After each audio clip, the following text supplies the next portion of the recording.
Sumqayıt şəhəri Muğam mərkəzində Türkiyəli və Azərbaycanlı yazarların birgə ərsəyə gətirdikləri Bir şəhid, Bir hekayə, Bir şeir kitabının 4-cü cildinin növbəti təqdimat mərasimi keçirilib. Kitabda 62 Azərbaycanlı şəhidin həyat hekayələri və onlara həsr edilmiş şeirlər nəşr edilib. Tədbirdə yazarlarla bərabər kitabda yer alan Sumqayıt və Abşeronda yaşamış şəhidlərin ailə üzvləri, onların oxuduqları orta məktəblərin direktorları, Sumqayıt şəhər İcra Hakimiyyətinin, Azərbaycan Respublikası Müdafiə Nazirliyi, Azərbaycan Yazıçılar Birliyi və Türkiyə Cümhuriyyətinin Azərbaycandakı səfirliyinə nümayəndə heyəti, qazilər, bədii incəsənət ustaları və media nümayəndələri iştirak edib. Tədbirdə layihənin Azərbaycan üzrə koordinatorları İlhamə Müslümova və Namiq Müslümov layihə barədə iştirakçıları məlumatlandıraraq bildiriblər ki, 5 il əvvəl Türkiyəli yazar Harun Yıldırım tərəfindən başladılan bu layihənin ilk 3 cildi Türkiyə şəhidlərinə, 4-cü cildi isə Azərbaycan şəhidlərinə həsr edilib. Biz projenin rəhbəri ilə tanış olduqdan sonra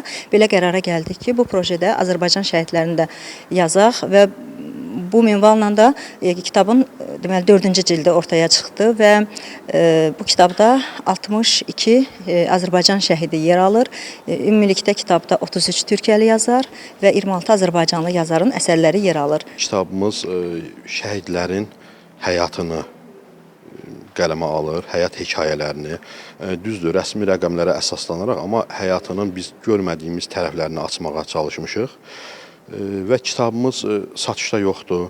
Şəhid ailələrinə, şəhidlərin oxuduqları orta məktəblərə, yaşadıqları rayon, şəhər, mərkəzi kitabxanalarına, mədəniyyət mərkəzlərinə hədiyyə eləmişik. Növbəti 5-ci cildə də başlamışıq yenə Türkiyəli yazarlarla bərabər.